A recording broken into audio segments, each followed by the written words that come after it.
Where Man and Monster Meet, a new collection of fairy tales by Eric Tamburino. The Wolf. A crack in the clouds permitted the full moon to peek through for a moment, as if it were the eye of some god who wished to spy upon his creation. Then it passed, and the prisoner found himself once more shrouded in darkness. Sweat-soaked locks of hair hung around his bowed face, shielding him like the hands of a man hiding his face in shame. Torches burned above him like a funeral pyre, and he felt as though he were in a grave rather than a prison cell. This spot had been reserved for the most dangerous of criminals. It was a 12-foot deep hole in the edge of a mountain, with a steel grate over the top to seal it. Prison guards murmured to each other, keeping their distance from the hole.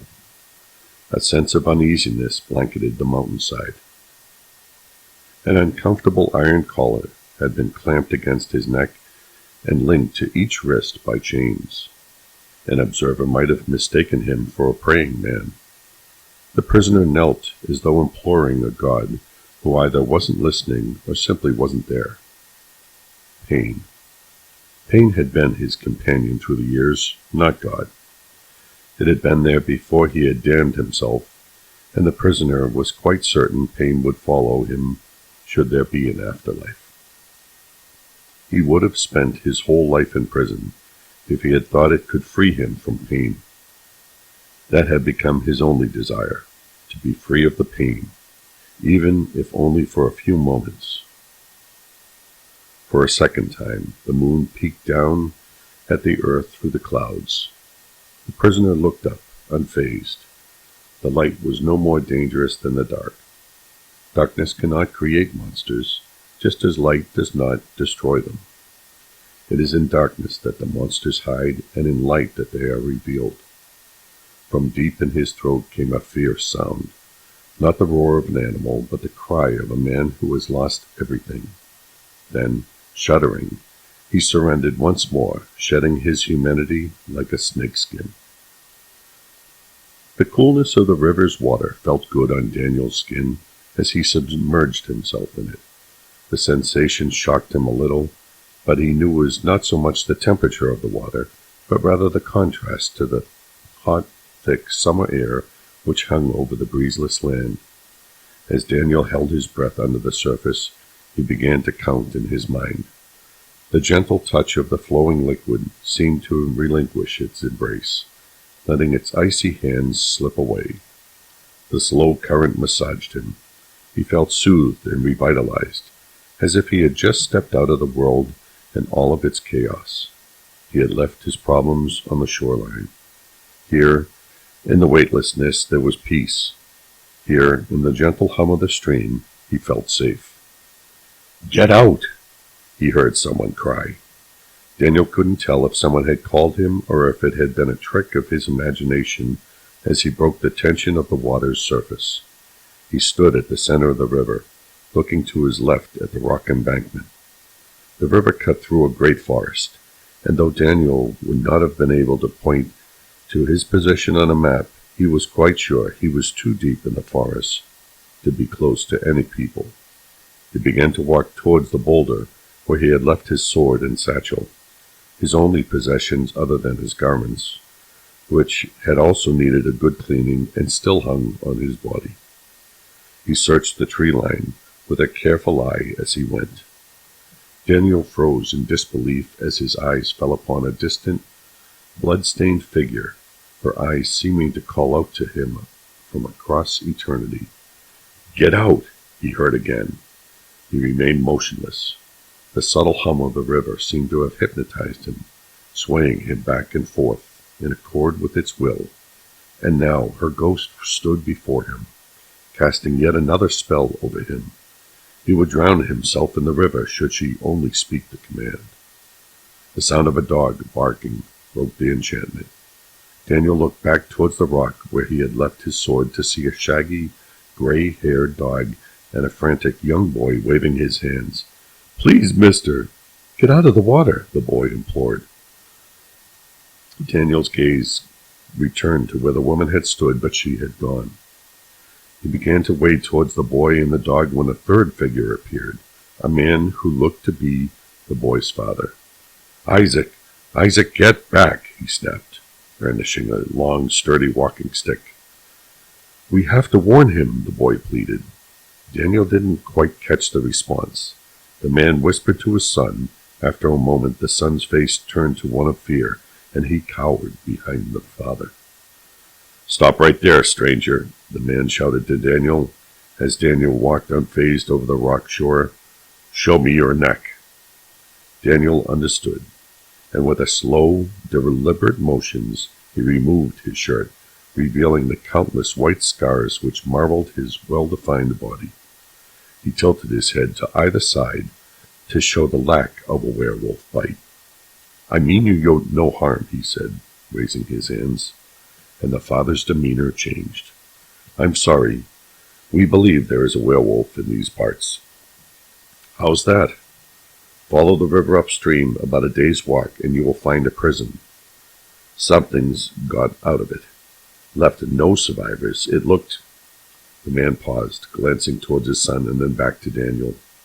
"Like the work of a beast," he finished. Daniel nodded. "My name's Joshua. This is my son Isaac," the man said, extending his hand. "Hi," Isaac said, creeping out from his father's shadow. And Daniel smiled at the boy and stepped forward to take the father's hand when he heard a low growl. "Easy, Roland," Joshua said. "He thinks he's a hunting dog. He's lucky if he can find his own way back home." The dog backed away at his master's voice without taking its eyes off Daniel, leaving the impression that it did not like him. "My name is Daniel," Daniel said, as the two men shook hands. "My son wasn't wrong to want to warn you," Joshua said. "That werewolf is around these parts somewhere. You have the look of a traveling man. You have a place to stay?" Daniel wasn't sure how to take the comment, but figured Joshua probably knew most of the folks in the area and didn't mean it as an insult. "No, sir, can't say I do. Is there a town around here where you could point me towards?" "About a full day's walk in that direction," Joshua said, with a pointed finger. "But it's almost dinner time, after which it will be too dark to travel. Why don't you come with us? We have a small pig farm just back behind the tree line." "Well, I don't want to be a burden," Daniel said. "Nonsense," Joshua smiled. "Give me a hand with the farm chores tomorrow and we'll call it even." "Does that mean you don't have chores tomorrow?" Isaac asked, excitement in his voice. "Don't be silly. Of course you do," Joshua smiled, turning his attention back to Daniel. "Do you have any things you need to collect?" Daniel was impressed with the man's generosity. He hadn't even waited for Daniel to accept the invitation. "Not much," Daniel said, walking to the boulder and retrieving his things. "Whoa!" Isaac exclaimed, seeing the sword. As Daniel came closer, Joshua noticed the hilt, a howling of wolf made of steel. "Well, I'll be," Joshua shook his head in disbelief. "You're the hunter." "Who is he?" Isaac asked, confused. "A legend," his father answered. The last days of light that had managed to penetrate the thick canopy of the forest had almost dissipated. A steady growing wind had begun to move through the trees, ushering some far-off storm closer. Joshua proved good at making small talk, and Daniel was appreciative, having walked in silence enough on his own. He was not afraid to be alone with his thoughts, but he did not relish them either. They walked through the woods before coming upon a path that cut through the forest. Isaac and the dog ran ahead, but always stayed within sight of Joshua. Daniel wondered what adventures the boy must have been having in his mind as he watched Isaac swing a small branch he had picked up in a way which was unmistakably a sword. He missed those days. As boys, battles are waged in the realm of imagination. As men, wars rage within the mind, but they are not imaginary, and there is no victor. The tree line broke on one side of the path, opening up to a small valley of tall grass with a little pig farm in its center. A small cabin had been erected from logs in the center. The trees had been cut, stripped, and stacked, then cut again with notches close to the edges to create intersecting slots for support. Many of the townhouses in the area surrounding the forest were made with the same design. Joshua explained to Daniel how the small overhang above the front doorway served a double purpose. It provided more room to the loft where the family slept, and it also served as a sort of canopy when it rained. A small chimney protruded from the roof, through which wafted little puffs of smoke. Daniel judged by the smoke that there was a small fire, that, due to the intense heat of the day, would only be used for cooking. He wiped his brow subconsciously. Coming to the edge of the tall grass, Daniel saw how it had been cleared away around the house, making way for the hard, dry dirt caked with its bits of hay. The wooden fence branched off to the left, creating a sty for about 30 pigs. A small shelter had been set up for them, and a trough ran half the length of one of the fences. A small fire pit and a well completed their small safe haven, tucked away and hidden from the world. Several windows had their shutters open, and Daniel could hear the sounds of pots, pans, and laughter inside. The scent of a warm stew reached him before he was anywhere near the door. Daniel looked down at Roland to see the dog had begun salivating too. As they entered the house, Daniel felt as though he had been dropped into a furnace. Even with all of the shutters open, the breezeless summer air hummed thick and heavy. To his right stood a woman putting the finishing touches on the dinner she had prepared. Isaac pushed by him in a hurry and scampered around at a large table to join his sisters in a tiny corner of the house. One was still a child of 3 or 4, and the other a young woman of 19 or perhaps 20. The elder sister stood upon a wooden crate that had been set as a makeshift sort of stage. The sound of her smooth voice enchanted her 2 siblings and also Daniel. Dark brown locks swayed in loose waves just shy of her shoulders, like stage curtains out from which she would peer. Her deep green eyes overflowed with passion and drama, and for a moment they gazed intently upon him. "Daniel," Joshua said, placing a hand on his shoulder, and Daniel turned. "I'd like you to meet my wife, Nora." The woman who had been finishing the preparations now stood before him, offering him a warm smile. "This is Daniel," Joshua continued.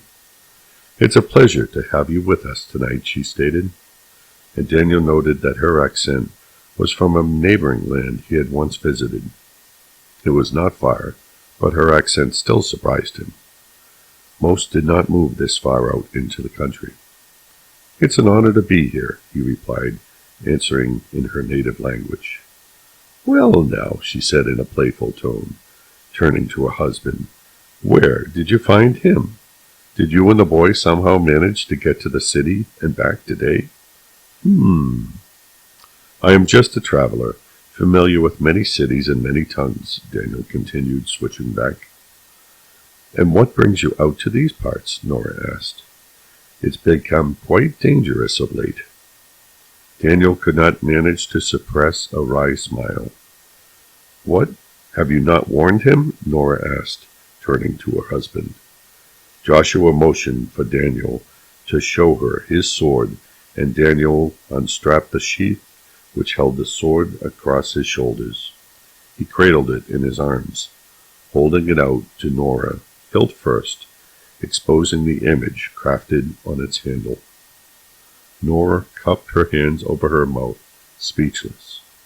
Joshua leaned in close to her, whispering just loud enough for Daniel to hear. "Imagine my surprise when I did." "Are you here to save us?" she asked. Daniel opened his mouth to answer, not sure of what would have come out had he had time to answer. The elder daughter saved him by calling him from the other side of the room. Is dinner ready, Mother? I'm not sure I can entertain them much longer. Daniel looked over to see Isaac had begun to antagonize his baby sister, poking her. Nora excused herself to put supper on the table. Joshua called to the children and introduced them one by one. The little girl's name was Bella. The eldest daughter was Susan. Due to the age gap, Daniel wondered if there had been another child, but dared not ask. They all sat down, Joshua at one head of the table, Daniel at the other. Joshua raised his hands and bowed his head for a blessing. The rest of the family did the same, taking hands and bowing their heads. Daniel was familiar with the custom and took the hands of Isaac on his left and Susan on his right. Her smooth skin reminded him of the statues of the goddesses he had seen in ancient cities. She flinched at his touch. Dear Lord, Joshua began, we thank you for these gifts which you have provided for us. We praise you. Bless all the nations of the world, all less fortunate than us. Keep us safe from harm. Now and forever, they all responded, and Daniel looked up to see Susan's eyes dart away. You're a believer, Nora said, half statement, half question. Throughout the region there were only two religion groups, the followers and the believers. Altars and shrines had been scattered throughout the country, but no one quite knew who had built them. With no history of origin, it was believed that they had existed since the creation of the world. Altars were dedicated to Nos, an evil spirit. His worshippers were also known as followers. When travelers passed an altar, legend said they must spill blood upon it to avoid the curse of Nos. It could be a tiny cut on the hand, but the blood must be smeared on the altar. And once a year, followers were required to gather and offer human sacrifice. Worship of Nos had been outlawed in many cities, but there was still a fair number who practiced it, most of whom were werewolves. The shrines, however, had been built into a nameless benevolent god. His worshippers were known as believers. Though some people moved out of the shrines and became hermits, most offered a simple prayer when passing and small thanksgivings before meals. I am familiar with the customs, Daniel said, and I was raised to believe. But you don't any longer? Joshua asked. His voice was not condescending, but held genuine curiosity. And Daniel looked to the younger children, conscious his answer could raise more questions. I've just seen a little too much. Joshua nodded, chewing his food, understanding. What Daniel had meant was, I have seen too much evil. It's funny. I would think that would have deepened your faith, Nora replied. And Daniel contemplated her words. There cannot be shadows without light. Evil, in some twisted sense, proves the existence of God. However, Daniel's answer had been a simple one. It had not only been the things that he had seen which had pushed him from the faith. Can we have a fire tonight? Isaac asked, changing the subject. Joshua looked to his wife. It would be fun. That would be a good way to keep away any unwanted company. Like a werewolf, Isaac shouted, and Joshua winced. Bella's eyes widened with fear, and she began to cry. Joshua took the child, cradling her in his arms, and began making the shh sound, which is only comforting to a child when they are in their parents' arms. His eyes had darted over to Isaac, reminding him to watch his words in front of his little sister. They finished dinner, speaking of the night's later festivities, singing, and stories by fire. Susan did not look at Daniel again. After dinner, Joshua and Isaac ran around the pigsty together, lighting the torches which had been tethered to each of the fence posts. It was a tradition the men of the family performed every time there was a wolf sighting close by, Nora explained, as Daniel lit his pipe and began to prepare a bonfire.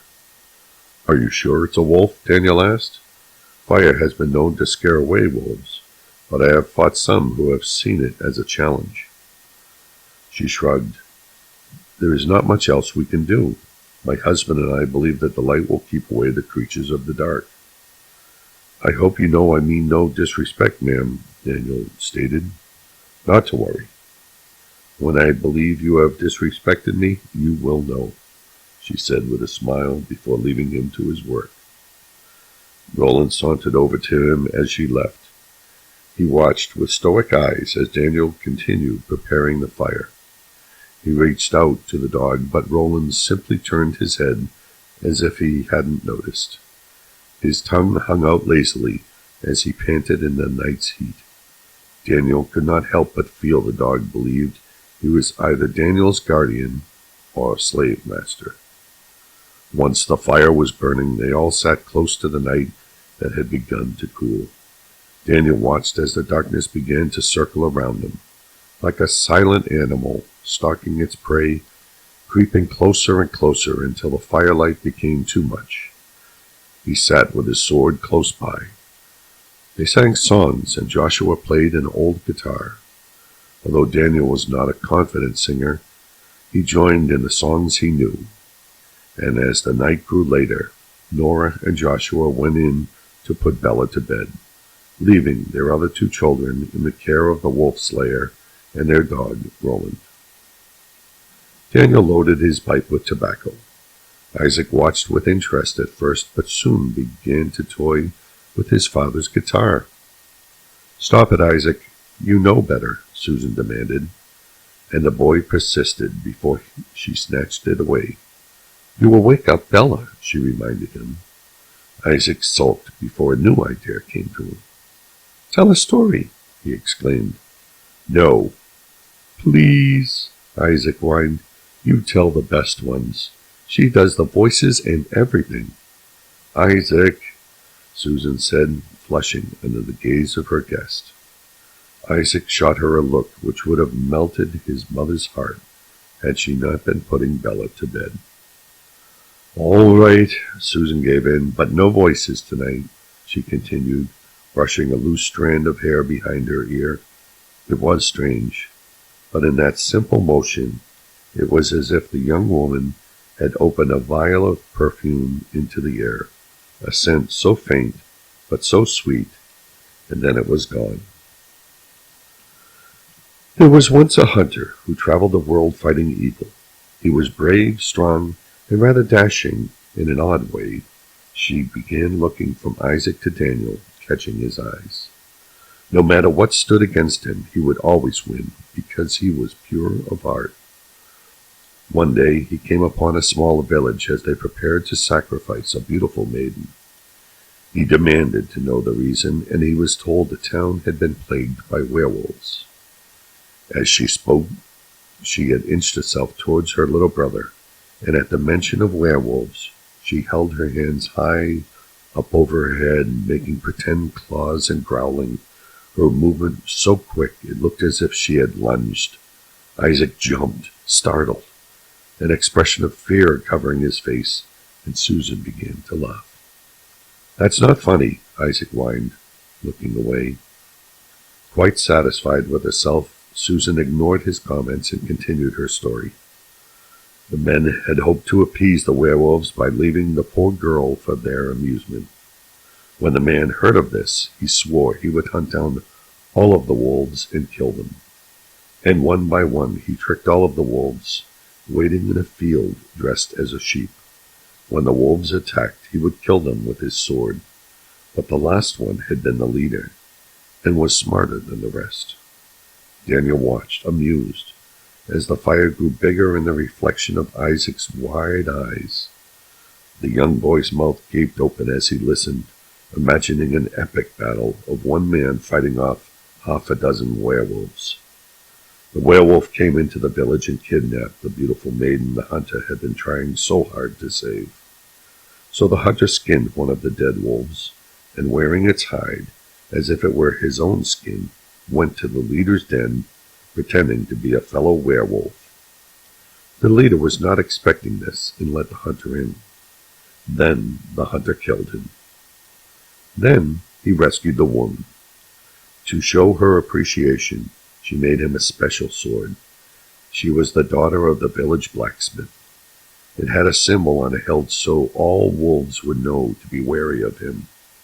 Then the maiden and the hunter fell in love and got married, and they lived happily for many years, Susan ended. Ever after? Isaac said. What? Susan asked, confused. They lived happily ever after? Isaac repeated. That's how all stories end. Shocked by Isaac's statement, Susan glanced at Daniel. Right, Daniel? Isaac asked. How Susan knew so much of his story, Daniel did not know, but he knew how this story had to end. I believe your brother is right, he said, looking at Susan, then to Isaac. They lived happily ever after, Daniel repeated. I think it's time for bed, Joshua said to his children, returning to the fire. Oh, Dad, you missed it, Isaac said, running up to his father and retelling the tale. He missed a few parts and embellished a great deal on the battles, but Daniel didn't notice as he looked at the young woman before him. She gave a half-hearted smile and nodded as if to say, thank you. It reminded him of the look a scolded child makes when offering an apology. He returned to the subtle nod. She rose, excusing herself, but it stopped her, catching her hand gently. Where did you hear that story, miss? He asked, if you don't mind. A boy from town told it to me, she said, flushing. He nodded again, satisfied with her answer. The fire had begun to burn low, and they all retired to the house. Joshua showed Daniel a corner of the house they kept available for visitors. He provided several blankets and a rice sack for Daniel to use as a pillow. Daniel thanked his host and assured him the fire would be extinguished before Daniel returned to sleep. Then he went back to the smoldering fire with his pipe and fell into his thoughts, the quiet popping of the wood not disturbing him in the slightest. The beast circled the small farmhouse, as silent as a serpent slithering through the shallows. A scent had caught its nose. Had it been a sheep or goats, the beast might have ignored it, but this smell had been the smell of perfume, and like a shark to blood, the werewolf had come to this quiet little farm. Unnoticed, it snuck into the pen, where the pigs gave a light squeal, sensing a predator. The wolf had tried to avoid the farm altogether, but under the influence of the smell, it had given in, and though it had not discovered the source of the scent, it had found pigs. It eyed each of them from the shadows, mouth watering and body shaking, ready for the kill. Then out of the silence came a low growl. The beast looked over to see a small dog emerge from the doorway of the house. The wolf exposed his fangs, less like a predator and more like a clown smiling, as the dog raised its nose to the air, trying to catch the scent of the intruder. As it lowered its snout to the ground to follow the trail, the beast lunged from the shadow and killed the dog where it stood. Daniel awoke in the middle of the night with the sense something was wrong. Wiping the film from his eyes, he looked to see blood on the floor. He froze, wide awake. Or was he? He stepped cautiously across the wooden slats of the floor, following the deep crimson trail which led to the outside of the small farmhouse where he had taken up residence. He reached for his sword as he made his way to the door, drawing it from its sheath as he crossed the threshold. He brushed the door aside as he passed through and into the night. As the door opened and revealed a trail of blood that continued on to the pig's pen, Daniel's heart fell. And then he saw her, his wife, lying on the ground beside the pen's rail, eyes and mouth wide open as if crying out to a god that had abandoned her in her time of need. Her light blue robes, which Daniel had purchased for her, were stained in the deep crimson residue of life. He ran to her and dropped to his knees. Scooping her up in his arms, he felt the gentle brush of fur against his face. He opened his eyes to see the sight of Roland, who had died for the family he served. Daniel held the poor dog close, having no questions in his mind as to the dog's end, and wept softly into the night. In the morning, Daniel explained to Joshua how several of the pigs were missing, and how the valiant dog had met its end. They wasted no time in laying Roland to rest, burying him on the edge of their land. Isaac and Bella cried as Susan averted her face. Joshua held his children, trying to console them. Daniel looked into the distance, ever watchful of the tree line. After a while, Nora scooped up the exhausted Bella in her arms, and taking Isaac by the hand, led them back to their home. "Time to go," Joshua stated. "I'd like to stay here a while if it's all right," Susan whispered. Joshua opened his mouth as if to speak, then released a deep sigh. "I'll stay with her," Daniel offered, placing a hand on Joshua's shoulder. Joshua nodded and left in silence. Daniel knew there were a few things in the world worse than watching someone you loved in pain. Although Joshua would miss the dog, he was more distraught by the pain that had been brought into his family. Daniel stood back far enough to respect their privacy. The wind had picked up and tossed her hair as though some frantic ghost had clawed at her, afraid to be swept away. Her small frame had begun to tremble, whether from the cold or tears Daniel did not know. He removed his cloak. "Here, miss," he said, wrapping it around her. "There's no sense in you joining him." "If there is a God, why does he allow this?" She spoke so softly, he barely heard it. "Death?" Daniel asked. "Pain," Susan corrected. Daniel nodded. He had traveled many lands and seen his fair share of pain. He began to wonder about her answer. Pain. Did she mean the pain of losing a pet? Or was there more? "Either he is a cruel God or there is a reason for it," he offered. "Or," she prompted. Daniel sighed, turning his head to look back at the farmhouse. The others had gone inside. "Or God is a fairy tale invented by people to ease the terror of how meaningless this world is," he said, his gaze returning to the young woman. "Do you pray?" she asked, knowing his answer from dinner the previous night. "Not any more." She turned to him, brushing her tears away as she did so. "Why not?" she asked, staring at him. Since the moment he had met her, her eyes had teased him. The deep green seemed to hold not just the light, but some sort of mystery. It was as if her thoughts had been written in them and then blurred, just enough to leave a vague impression of what they had been. A clue, a shape, and just when you thought you could read it, you realized it made no sense. It was just a handful of scattered words. But this look was different. It was a stare he feared could see straight into his soul. Not a gaze of intimacy, but rather intensity.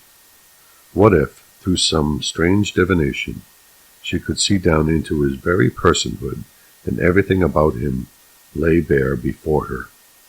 What if she did know his whole story and not just pieces? His wife stood before him, garments saturated in blood, staring at him with the same deep, glassy, green-gray eyes. Fear crept into his mind. Then Susan turned away. No, he thought, she had seen nothing. He was being foolish. Daniel didn't answer. "I've stopped praying," she continued. "I'm afraid that if I cry out to God, he will answer, letting me know his will is not like mine, and he is the root of pain. Or I will call out and hear nothing but the wind and the silence." Daniel remained quiet. "I want to leave," she said. "We can go back," he said, resting his hands on her shoulders in a paternal fashion. "No," she exclaimed, shrugging away and whipping around towards him. "I want to leave here." The wind caught her words, but also caught her scent. Lovely was too simple a word for it. It was a complex fragrance which reminded Daniel of some long-forgotten memory.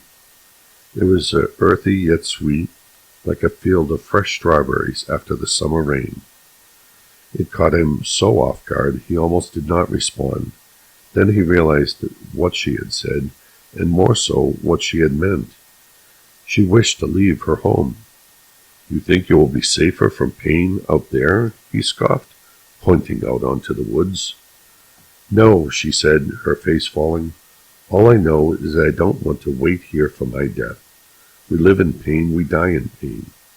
I just don't want to live and die here like Roland." "You don't have to escape your pain," Daniel thought, but he remained silent. He reached into his pocket for his pipe before remembering he had left it at the house. He cursed under his breath. Their conversation was over. Her eyes again became a great mystery. They walked back to the farm in silence, the wind calling and the tall grass reaching after them. From the moment Daniel met Thomas, he didn't like him. After Daniel and Susan had left poor Roland's grave, they had returned to the house to find Daniel was no longer the only visitor. The neighbor, a young man named Thomas, had come to visit. He had rushed out to greet them, and Daniel, sensing danger, had almost drawn his sword and killed Thomas on the spot. Now, as they all sat around the table, Daniel almost wished he had. It was not because he had been rude to Daniel. The awkward boy had stopped a few feet in front of Susan, as if waiting for permission to embrace her. Susan, trying to be polite, sidestepped this by introducing Thomas to Daniel.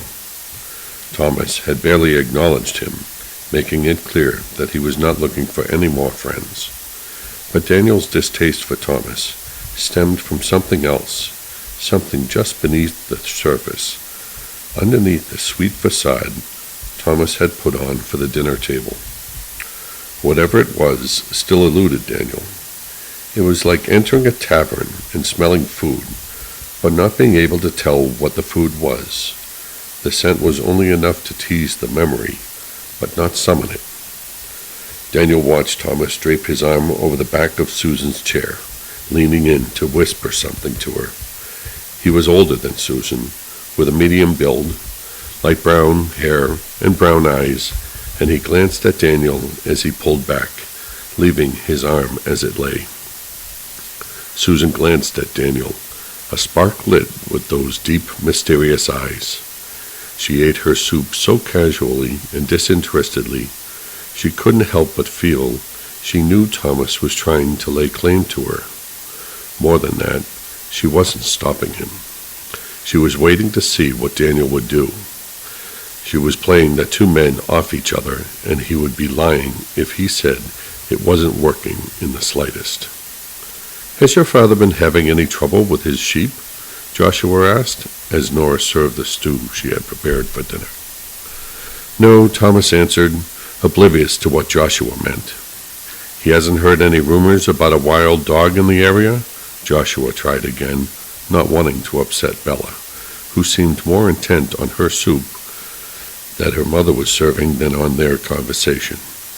But you could never be sure with the children. "Oh, you mean," Thomas began, before Joshua shot a glance at his youngest child, and Thomas understood. He gave a slow nod. "Yes, he has heard about it, but no one has seen it." "Maybe the werewolf got it," Isaac said. "Dad thinks there's one of those, too." Sure enough, as soon as Isaac said it, Bella's face changed as if snapped out of a dream, and no longer interested in her mother's cooking, she began to cry. "I don't want to be eaten," she exclaimed. Joshua looked to his son with an expression only a parent can give. "Don't cry, Bella," Daniel said. "If a big wolf comes, I won't let him eat you. I'll send him home to his mama." Isaac giggled at the statement, and Bella ran to Daniel, crawling up onto his lap and hiding her face in his chest. "Promise?" she asked. "That's right," Daniel said, cradling her. "I promise." "You think you could fight a werewolf?" Thomas asked with a chuckle. Susan burst into laughter, and Thomas stared at her for a moment before asking her what was so funny. "Remember that story you told me about the wolf hunter?" she asked, still giggling. "Last summer?" "Yes," Thomas replied, still confused. "Daniel is the hunter." The look in Thomas's eyes flashed from disbelief to fear. It lasted only for a moment, but it was all Daniel needed. He had seen beneath the mask, even if only for a second. There had been a new scent when he and Susan had returned earlier, one so subtle he hadn't even noticed it, but now it was clear as day. Even through the potent aroma of the soup, Daniel could smell the wolf.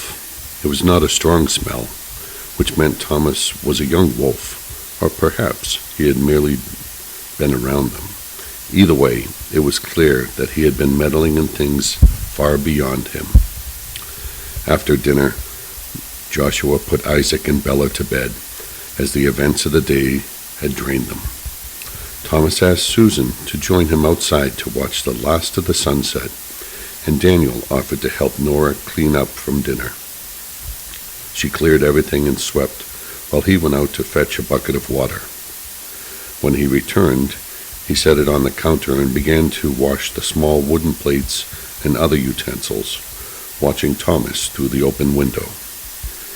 He had taken Susan by the hand and walked her to the far edge of the field, where the tree line opened just enough to see the sunset. It was not long before Nora joined Daniel, grabbing a rag to dry his work. She had the slightest twinkle in her eye, and Daniel found himself worried for the second time that one of the women of this family was seeing more of him than he had wished. "Is your wife's passing what caused you to lose your faith?" she asked in the gentlest tone she could conjure. "Susan told you?" Daniel asked. "She told me nothing, but just as you know my first language, my city knows the story of the great wolf hunter. You travel alone, with no family and no faith, only a deep sorrow in your eyes." "My wife was murdered by the beast," he answered. "I have done many things, but none as terrible as bringing my dead wife before the shrine of a god with no name." Nora watched Daniel. His eyes darkened with emotion. She reached out to him, put a hand on his shoulder in a way which reminded Daniel of his own mother. "I'm sorry for your loss, Daniel." "It was not your fault," he replied, looking back at his work, only to find he had finished. "Do you ever wonder," he asked, "if maybe he gave us no name to cry out in our time of need, because, if he is real, he wants nothing to do with us?" "No," she answered. Then after a moment's thought, she asked, "Why do you believe he wants nothing to do with you?" "I'd rather not call attention to my bad habits. If you haven't caught them yet, maybe I'm not as far gone as I thought," he answered, dodging the question. He had meant it to sound like a joke, but he wasn't sure it had. "I think you are too hard on yourself," Nora answered, putting the last of the bowls in the cupboard. "My only gripe is you smoke too much," she said, as Daniel produced his pipe from his shirt. She winked at him. "I never much cared for the smell." "If it were only that," Daniel whispered. A brief moment passed before Daniel changed the subject. "What is the boy's story?" Nora sighed and smiled. "He is a young man from town a few miles away. He comes from a good family, and he stops by every few days to see our daughter. He is persistent." They both walked over to the doorway, peering out towards the setting sun. It had sunk low like the eyelids of a child who was about to surrender to sleep. The air was becoming cool, but not cold, and in the distance, on the crest of the hill overlooking the farm, the silhouette of two figures could be seen. Daniel didn't need to ask to know Susan did not reciprocate the boy's feelings. "Perhaps I should go rescue her," he mused, chewing on the end of his pipe. Nora smiled again. "Perhaps you should." Daniel lit his pipe and set out across the field to retrieve the two. As he approached Susan and Thomas, He deliberately made more noise than necessary so as not to startle them. Susan turned to face him. Thomas either didn't care or pretended not to hear. "Daniel, come sit with us," Susan beckoned, moving over and creating a space between her and Thomas. "I'm afraid I cannot," he replied. "Your mother wants you back inside. It's almost dark." Susan rose and brushed off her dress. "Let me walk you back," Thomas offered, extending his hand. "The house is just over there," Susan countered. "I'm sure I can make it." Thomas was about to say something else before Daniel interrupted. "I was hoping to have a word with you," he said, gesturing to Thomas with his pipe. The young man's gaze shifted from Daniel to Susan, and then back to Daniel again. "Of course," he muttered. Susan gave a polite nod to Daniel before she turned to leave. The two men stood watching her until she entered through the doorway of her house. A soft amber glow of tobacco illuminated Daniel's face as he turned to Thomas. "I know what you are," he said. "And I you," Thomas replied, not bothering to face him. "I will give you one warning. Stay away from this family. As long as you are a wolf, you have no business here." Thomas managed a patronizing laugh before Daniel grabbed him by the throat. Thomas's eyes darkened and the sound became deeper, throatier, and he snarled at Daniel. "If you remain with the wolves, our paths will inevitably cross again," Daniel continued. "I am giving you one chance. Do not squander it. Leave the pack. The scent is fresh on you. The easiest time to get out is now." And he released the boy. They walked back to the house together, where Thomas said his goodbyes to Joshua, Nora, and Susan. Joshua offered to let him stay, saying it was too dangerous to go out alone, but Thomas said his mother had become very ill, and he could not be away from the house for long. As he passed through the gate, he looked back for a final glance at Susan, and then his gaze turned to Daniel. "Till our paths cross again," he said, and walked off into the darkness. Daniel stayed under the front awning, watching the break in the trees which led to the road Thomas had taken. He puffed away at his pipe, lost in thought, not bothering to turn when Susan came over. After several minutes, he decided to break the silence, not sure why she had come to join him. "You should be an actress," he said, looking at her. "Why do you say that?" she asked. "Your love of stories, your enthusiasm when you tell them, and the way you play that young man like a fiddle." He pointed with his pipe in the direction Thomas had gone. "I'm sure I don't know what you mean," she said, blushing. "I imagine there are many young men in town who think they are fishermen reeling you in. The truth is you're not hooked. You just tug on the lines for fun. Or maybe I'm waiting for some fisherman to use the right bait," she countered with a girlish smile. Silence returned, and Daniel puffed on his pipe, not releasing the stare he held with her. Her eyes were a deep green, just as his wife's had been. They held a youth and an innocence all too familiar. Daniel couldn't tell if it was inappropriate to look at her with such intensity, but he found himself not wanting to look away. She didn't seem to mind. For a moment, he thought he saw his wife. "I saw a play once when I was a little girl," she continued. "It was the first real story I had heard other than my mother and father's bedtime stories. There was a woman."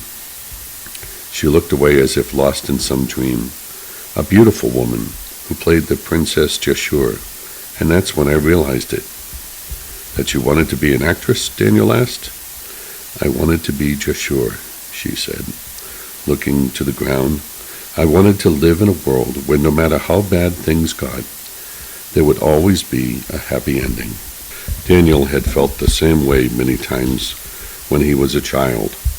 Over the years, he had often wondered whether it was the beautiful innocence of childhood that had made him so drawn to wonder and joy, or whether it was just adolescent naivete. He had never come to a conclusion. "But that's obviously not real," she continued, blushing. I would settle for being an actress, traveling the world, pretending to be in a fairy tale wherever I went. The world is filled with pain. Though there is no escaping it, it is filled with joy as well. Daniel wasn't sure why he had said it. In fact, he didn't even know if he believed it. But it seemed to help as the pensive look fell away from her face and her smile returned.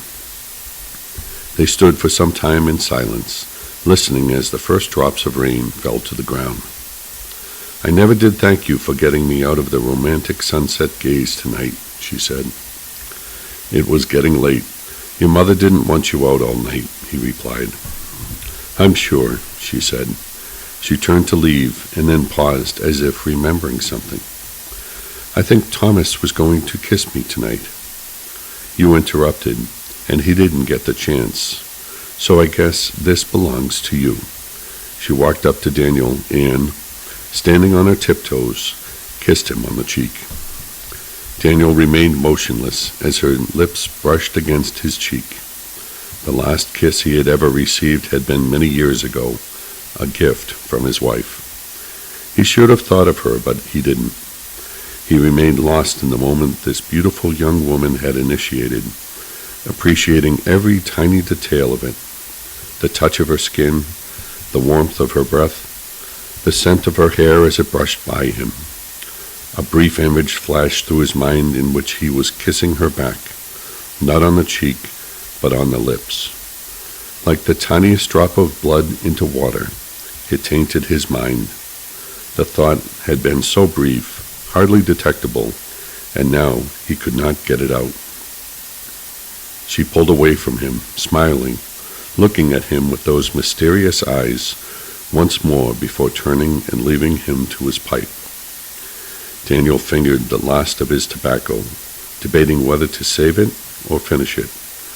After several moments of deliberation, he reloaded his pipe, and after lighting it, turned back to the rain, wishing it could wash away all of the things in his mind. A low growl through the downpour of rain, waking Daniel from his sleep. It could have been a low rumble of thunder, or maybe the ghost of Roland trying to warn him. Either way, he was awake now. His head felt heavy and foggy. He had only been able to drift in and out of sleep. He rose from his blankets, which he had placed by the door, drawing his sword as he did so. He waited, listening. Light rain pitter-pattered on the ground. Then he heard it again. Like a lion stalking its prey, he moved through the doorway into the rain, following his instincts, brandishing his sword. There was nothing. The rope tethered to the bucket as the well grained eerily as it swayed back and forth. Then came a roar like a thunderous crash shaking the ground. The sounds of pigs squealing flooded his ears, and he ran blindly through the downpour towards the sty. As he stepped into the open pen, he could feel the beast moving around him, invisible behind a wall of rain and a cacophony of sounds. Then it all stopped. The rain ceased, and by the light of the moon, Daniel saw that he was standing in the pigsty. The pigs had gathered around him, and now stood oddly still, as though he were their leader, and they stood at attention, awaiting his orders. Daniel spun, searching, but there was no beast to be found. He looked down to see the blonde strands of hair mixed in the mud, the freckles of blood blushing her cheeks. He looked down to see the face of his dead wife staring back at him. Daniel snapped awake, covered in sweat, drawing his sword on instinct. He rose from his makeshift bed by the door, his heart racing, and stepped out into the white-gray fog. It had been raining as he drifted off to the deep, and now, in the early hours of the morning, a fog had begun to rise with the sun. Something was wrong. He could feel it. He could taste it. He could smell it. Following the rail of the pigsty, he noted the silence. It was a type of quiet that follows the end of some grand performance, like when an audience sits in silent awe just before the eruption of applause. A copper-like scent filled the air, and Daniel knew it was the smell of blood filling his nostrils. He opened the gate to the sty and found the pig pen littered with entrails. The wolf had returned. Daniel made his way through the pig pen, counting how many of the swine had survived the attack. In the end, he deduced 5 pigs were missing, and he was relieved that he did not see his dead wife among them. The air seemed to sit motionless and thick as the temperature and humidity increased. The fog had lifted, and Daniel and Joshua had spent the better part of the day cleaning out the pigsty. The children had been quarantined inside the house with their mother, so as not to see the aftermath of the attack. When they had finished, Daniel and Joshua had fed the pigs and gone to the river to wash. They returned late in the day. "What's wrong?" Nora asked, seeing the pained look on Daniel's face. "I have to go," Daniel said. The whole family froze. Bella ran over from her mother's lap, grabbing Daniel's leg. "But you promise I no get eated," she reminded him. "And you won't," he said, hugging Bella. "But that is why I must go. I have to find the creature who did this," he said to the rest of the family. Joshua seemed to understand this decision. Daniel could see the tears welling up in Susan's eyes, but she held them at bay. "Are you going to kill it?" Isaac asked. Daniel wasn't sure how to answer, as the children were young, but they also deserved to know that no monster would come looking for them because there would be no more monster. "Yes," he said. "Will you at least stay for supper?" Nora asked. "I really should be on the road," Daniel replied. "Please," Nora implored him, "just share one more meal with us." Daniel looked around the table at his family that he had come to know and love. He knew he should leave, but even as he heard the words, he knew he wanted nothing more than to stay. That is when he saw her. Her bloody hair matted to her face, hands on the table revealing the marks the wolf had left on her. She sat with dead, motionless eyes in the seat Susan was supposed to be in. Daniel shuddered. "Daniel?" Daniel looked at Joshua, who had called his name. "All right," he replied, "but only for dinner." He looked back to the far end of the table. His wife was gone. After dinner, Bella and Isaac were put to bed by Susan. Nora and Joshua cleared the table, returning to Daniel when they finished. "You came to us so suddenly, and now you wish to leave us in the same manner," Nora said as she reclaimed her place at the table. "That's the flow of life. People come and go, just like the seasons. We must appreciate them when they are with us," Daniel had answered, unable to meet her eyes. Joshua sensed Daniel was not giving them the whole truth. "Only time I've ever seen a man get up and leave so quickly as you intend was when he had had a posse on his tail. What are you running from, Daniel?" "You have been so kind to me," Daniel began before pausing, unsure of how to continue. He did not wish to frighten them. As I am sure you both know, my wife was killed by a werewolf, and I still see her. She only appears to me when there is danger, when a werewolf is close by." He watched them as he finished. "When death is close by, I saw her on the shore of the river on the day we met. Roland was the victim." Joshua and Nora took a moment to process the information. "So you are leaving because you no longer see your wife?" Joshua asked. "No," Daniel said. "I am leaving because I saw her tonight. If I leave, I can at least hunt the beast, take the fight to him. If I stay, castles under siege are at a disadvantage." "Where is the last place you saw your wife?" Nora asked. Daniel's eyes betrayed him. He couldn't help but glance over to Susan's spot at the table. He rose to leave, but Nora stopped him once more. "You may leave in the morning, Daniel," she said. "You have worked a full day, and you are distraught. You cannot hunt anything in your condition." Daniel looked to Joshua, who nodded in agreement. "All right," he agreed. He took out his pipe, and he made his way to the front door. The night came and went without bringing deep sleep to Daniel. He sat with his back against the wall, chewing his empty pipe, his mind lost to the memory. Sheep's wool had scraped up against his skin. The dry, chalky dirt had powdered his hands as he waited with patience under the gaze of the hot sun. There had been a light breeze tugging at the tall grass that had surrounded him, and in the distance, the sound of cowbells. He had waited for hours. The sense of imminent danger.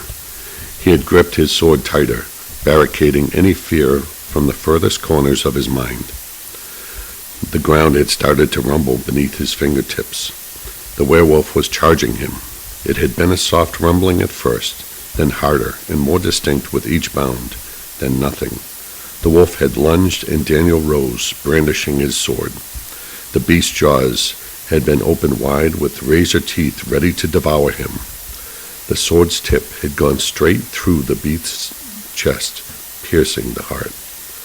The wolf had been dead even as it toppled onto Daniel, almost crushing him with its sheer weight.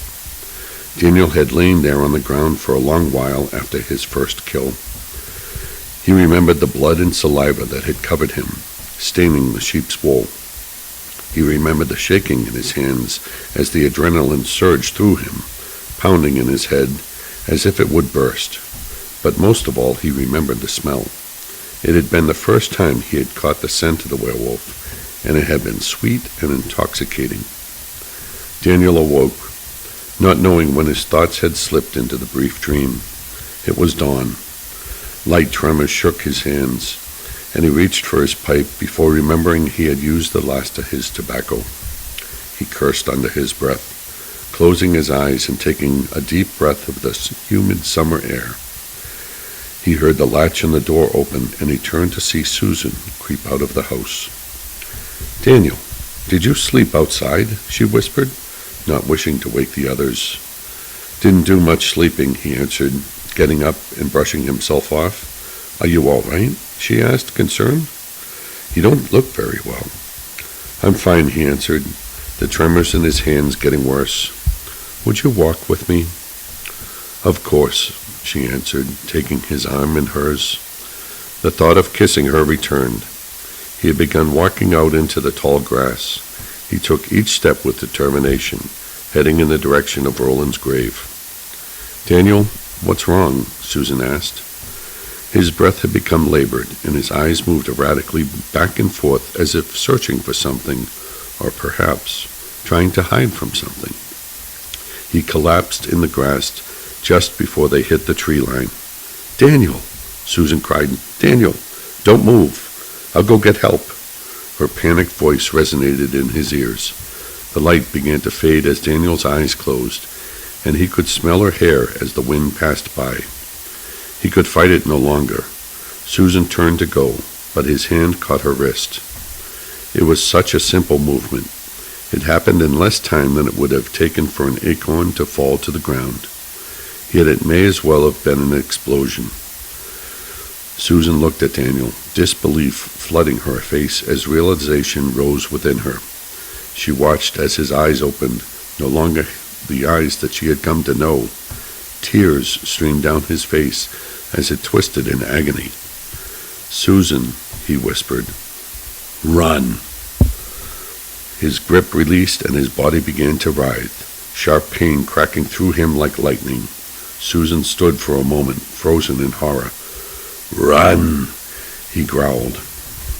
Daniel fell to the ground, gasping for breath. He could not see her, but he could hear her, smell her. The winds tore the beautiful scent from her and carried it back to where he lay. It intoxicated him, and for a moment he wondered if it would drive him completely mad. Then pain coursed through him, and his body began to transform. "Run," he thought. "Run." He realized he was running, not like a man, but like a hound. He didn't know if he had meant it to be a command for himself or for her, but it was too late. He moved through the field with speed and precision.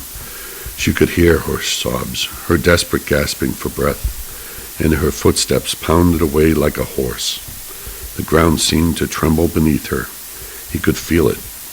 He was almost back to the house. He dove over the tall grass like a lion, claws outstretched and jaws wide open. She lay frozen on the ground, paralyzed by fear. Everything seemed to move slowly and quietly. Then Joshua crashed into him. Daniel hit the ground on his shoulder, rolling and landing on all fours. His claws dug into the smooth earth, and he positioned himself to strike again. Then he saw the sword. "You forgot something," Joshua whispered, brandishing the weapon before him. The beast growled a deep, low growl. "I like you," Joshua said, "but make no mistake, I will kill you." The beast looked away. "That's right, Daniel," Joshua whispered. The beast leapt back into the tall grass, darting back to the forest. Despair ate at him like a worm moving slowly through an apple, first moving to its very core, and then eating it from the inside out. In his youth, he had followed his faith to the letter, but as he grew, evil had still managed to corrupt him, seeping through the cracks of his soul like water through the foundation of a citadel until it eroded and the walls collapsed. He did not know how far he had traveled. Time was distorted when he changed. Moving through the woods, looking for something, anything on which to feed, and finding nothing, he had reverted to a man, or rather, what was left of a man. He felt hungry and sick at the same time, and he stumbled forward through the woods, trying to regain his faculties like a drunk sobering up. His vision was no longer blurry, nor was his mind. "Oh God," he thought, "oh God." Shame washed over him. He had almost killed her, and now everybody knew. They knew his weakness. They knew what he really was. He stumbled upon a clearing, and the heat of the day bore down on him. There was a small dirt hill with a dead tree. On one of the tree's lower branches hung a rope. Daniel stood panting at the foot of the hill. The hot sun seemed to dry out the dirt until he could breathe it in. Sweat dripped down his face, and he couldn't tell if it was caused by the intense heat or the pain of his transformation. Daniel took his first steps towards the tree. As he got closer, he reached out, taking the rope, only one thought crossing his mind. As he lifted it, he saw it was already in a noose. Who had left it there, he did not know, but it seemed they had predicted his coming.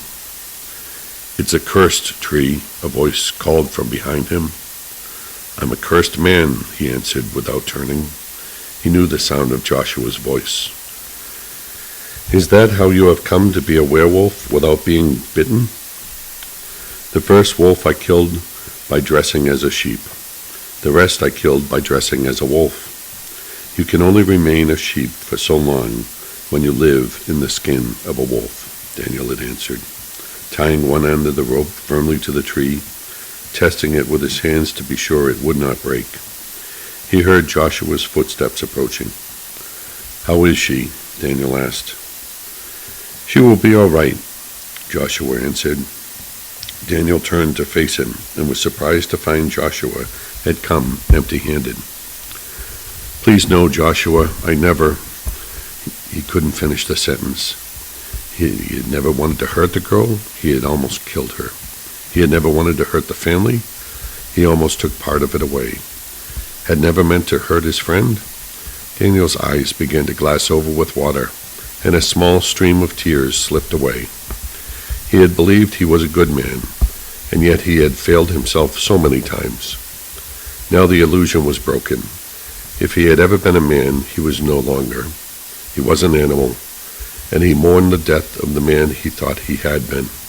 He slipped the noose around his neck. "No, Daniel, wait," Joshua protested. "I am the one from the prison. I killed Roland," he shouted. Then he choked in a sharp breath before groaning, "And I killed my wife." "I know," Joshua stated. "How long?" "Well, since Roland died," Joshua answered. "Why?" Daniel cursed. "Why did you let me stay? I could have killed you, your family."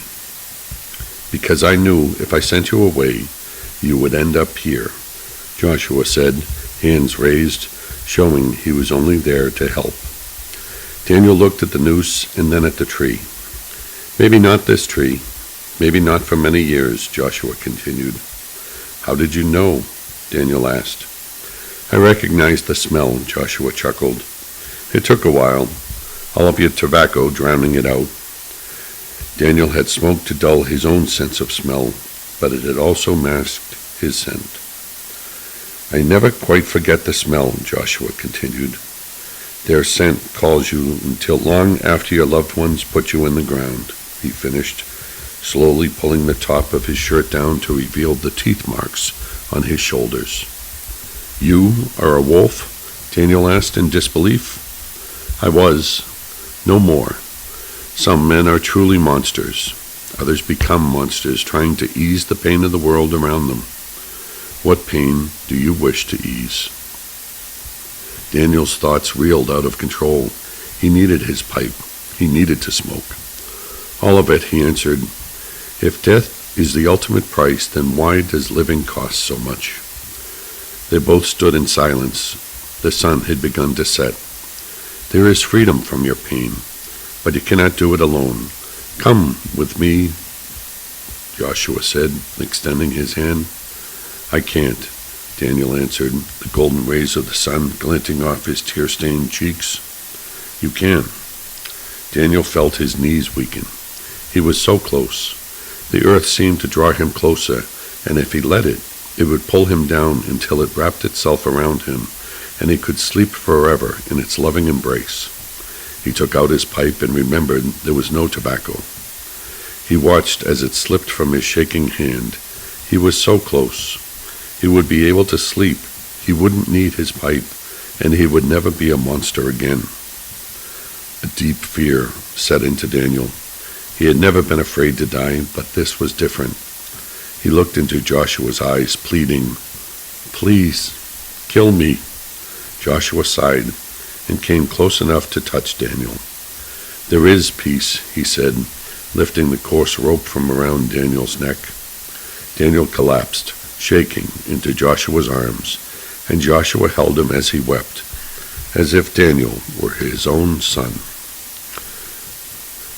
Dusk had settled as they returned to the farmhouse. Daniel and Joshua had spent almost an hour at the tree, discussing how Joshua had become a werewolf and how he had managed to become a man again. It wasn't easy, and it sure wasn't from smoking, he had said, and Nora played a big part in it too. She had never given up on me. It's something you just can't get through alone. It's something you just can't get through alone. That part had resonated with Daniel. Even when his wife had been alive, there was always been a piece of him that had felt alone. He felt exhausted and pathetic, and as they came to the open field, he became aware that he would have to see Susan. Fear and shame returned to him. What would she say? How are you feeling? Joshua asked. Do you really want to know? A warm meal and a good night's sleep will do wonders for you. I look forward to them. As a piece of glass hits the ground and shatters into 1,000 pieces, a terrified scream shattered the serenity of the moment. Joshua! Nora came running from the house, Bella in her arms and little Isaac in tow. Joshua! She screamed. Joshua! Joshua and Daniel broke into a mad dash. Joshua ran to his family, scooping them up in his arms. Daniel rushed past them into the house, ready to fight off any intruder who might have chased them out. After a quick sweep of the place, he knew the danger had passed. He returned to Joshua, who was desperately trying to calm his wife, motioning for her to take long, deliberate breaths. Nora sobbed in hysterics. Where is Susan? Joshua asked. He took her, Daniel said, emerging from the house with his sword. Thomas? Joshua asked, looking for Daniel back to Nora. Nora nodded. Why? He asked. To get to me, Daniel answered, slinging his sword over his shoulder. I'm coming with you, Joshua stated. You have a family, Daniel said. I may be a monster, but I am still the hunter. She is my daughter, Joshua said, pushing past Daniel and heading for the door. He was in the house for only a few moments before he emerged with a sword of his own.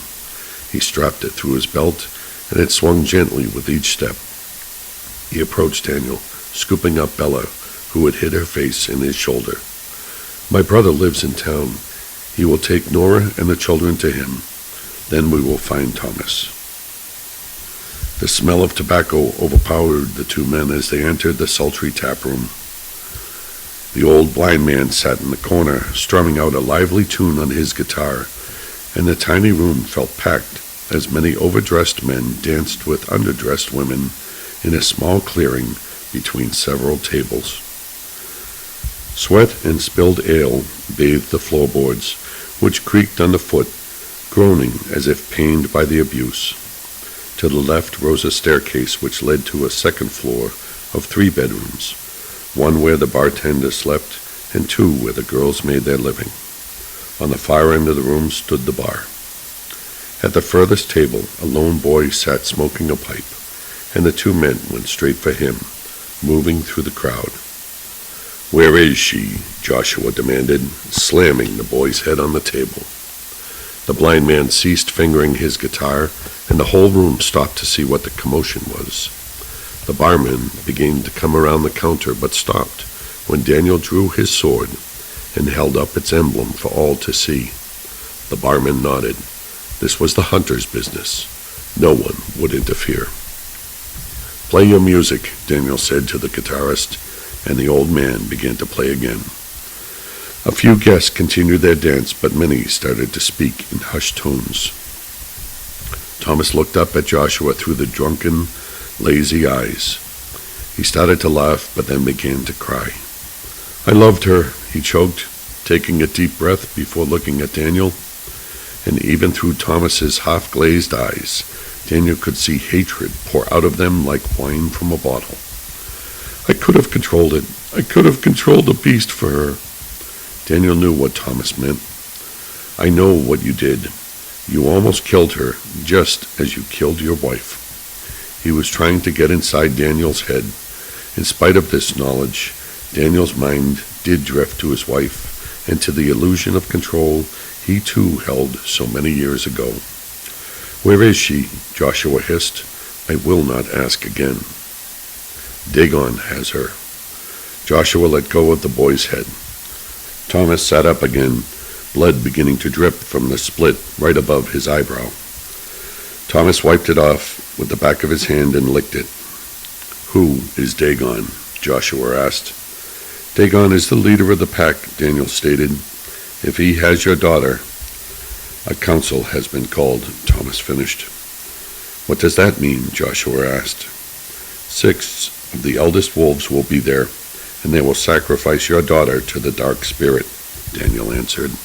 "Among other things," Thomas stated with a whimsical smile as he took another swig of ale. Joshua's face fell. "How do you know this?" he asked. "Because he delivered her to them," Daniel said. "For a wolf to become a pack member, he must offer human sacrifice. She was his tribute to the elders." A look of realization crossed Joshua's face. Thomas could not meet his gaze.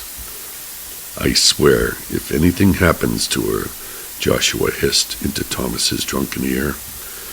Daniel grabbed him by the arm, spinning him away from the boy. "It's not good to make threats in bar rooms. The boy is of no more use to us, and we haven't much time." Daniel turned to leave, Joshua close on his heels. "Good luck, boys," Thomas cackled, raising his glass in salute. Large stone steps lay at the base of the mountain of sacrifice. The first half had been traveled by many, as people had begun the journey in search of unveiling the mysteries of the werewolf, but few had completed it. Daniel looked up to see 2 giant statues of werewolves looming over them, Mal and Baal, one on either side of the stone steps. It was said they were the first 2 werewolves to ever walk the earth. It was also said whoever passed these 2 stones would be forever cursed. The hair on the back of Daniel's neck rose. "You don't have to be here," Daniel stated. "Would you leave your daughter to the wolves?" Joshua asked. They will have begun, Daniel said, turning to measure the sun against the purple-blue horizon line. It was odd to see something so sublime in the face of such evil. He turned back to Joshua as Joshua looked at the statues of Maul and Baal. I am not familiar with the ritual sacrifice. They will have beaten her with oak switches, Daniel said, watching Joshua's eyes brim with tears. The youngest of the council mocks her. Then the eldest of the council recites the curses, after which they will tie her to the altar in the center of the Colosseum. They burn incense. As the sun falls, it burns lower and lower until the incense ignites the shaft at the base of the altar. The altar is stone, so it will survive the fire. They recite the offering prayer, if you can call it that. After the sun has set and the moon is at its peak, they will turn into werewolves and partake of the flesh. That's enough, Joshua interrupted. Daniel looked at the sun again, knowing they were losing precious time. I need you to know, he said, placing a hand on Joshua's shoulder. I need you at your best up there. She will be bloody and bruised and marred, but she will live and she will heal. I need you to trust me. I do, Joshua answered with venom in his voice. No matter what happens up there, you get your daughter and get off the mountain, Daniel said, drawing his sword and racing up the steps. Joshua followed. As they reached the final steps, the sweet smell of incense caressed and welcomed them. A drop of rain fell on Daniel's head, and thunder began to rumble in the distance. They stood at the entrance to an ancient, decrepit stone structure. Flashes of lightning cut through the darkness, revealing broken pillars and piles of rubble in spots where the ceiling had caved. A cold rain began to fall. A small worm of light flickered just bright enough for Daniel and Joshua to see a figure tied to a stone altar. The flame burned low in the incense. Daniel wasted no time searching the shadows. He charged in, sword raised like a gladiator. Joshua followed close behind. Only the constant pitter-patter of the rain echoed against the stone. It became so rhythmic, it was as if they moved in silence, and Daniel might have wondered if they were alone had he not been able to smell the elders. Silent as a ghost, Daniel saw an unnatural movement to his right. He spun out of the way, slicing with his sword as he did so. There was a scream, and a hideous creature, half man and half wolf, fell to the ground. Dagon, it screamed. Dagon, help me! Daniel left him, reaching the altar and frantically cutting the girl's bonds. Her head turned, and she looked at him through half-swollen eyes. Daddy, she whispered. I'm right here, Joshua said, scooping her up in his arms. Joshua looked to his sword, and then Daniel. Daniel nodded as realization came over Joshua. He had been so focused on Susan, he hadn't realized he could not carry his daughter and fight at the same time. Daniel motioned for Joshua to follow him. Accompanied only by the dying creature's screams, they crouched low and made their way back to the entrance. As they reached the top of the stairs, Daniel froze. The screaming had stopped. A low growl came out of the darkness, and Daniel turned and rushed Joshua out of the structure and down the first steps. Joshua turned back. Go, Daniel commanded. Joshua nodded, turning and disappearing into the storm. Daniel stood alone, facing the darkness. Now there are only 5, he thought, but he knew the chances of killing 5 werewolves in the same fight would require a miracle. We can smell you, came a voice. Daniel brandished his sword. You are one of us, the voice continued. No, he thought, but he knew it was true. Then he wondered if a werewolf could fight 5 of its own kind. Why do you fight it? The voice continued. Daniel felt the sense of intoxication come over him again. He could smell the blood of the dead elder. His hair began to stand on end. His teeth ached and his body began to change. He wanted it. He wanted to feel that power flow through his veins once more, to escape the inevitable pain that was to come. Then he stopped it. If he were to die tonight, so be it. but he would not turn again. Daniel stood staring into the darkness. "Let's finish this, Dagon," he said. A loud cry came from the darkness. It was an odd, terrifying sound. It was not a cry of power, the way a war cry is strong to intimidate the enemy, nor was it a cry of joy, the way a child might yelp when his father comes home with a special candy treat. It was a cry of agony, the cry which escapes a man not when he has been tortured for days, but for years. It was the cry a person gives up when they give up. The first wolf lunged out of the darkness, and Daniel dodged out of the way, slicing off the wolf's arm as he went. The creature tried to land on all fours but crashed due to its missing appendage. The wolf's momentum carried it over the whetstone and right over the edge of the mountain. Another werewolf shot out of the darkness, slashing at Daniel's chest. One claw managed to find Daniel right before he slid his blade cleanly between the beast's ribs. The wolf howled in pain, and Daniel pushed it down the stairs. He walked down to it and decapitated it before it could rise again, ignoring the pain in his chest. He turned back to the dark threshold of the ancient sacrificial chamber. 3 left, he thought. He debated waiting outside, but he knew they would not come out. If he stood by the door, they would wait for him to fall asleep and then take him without a fight. As he stepped through the threshold and onto the darkness, a terrible pain shot through his leg. The 4th werewolf bit him low, sinking its teeth in just above his ankle.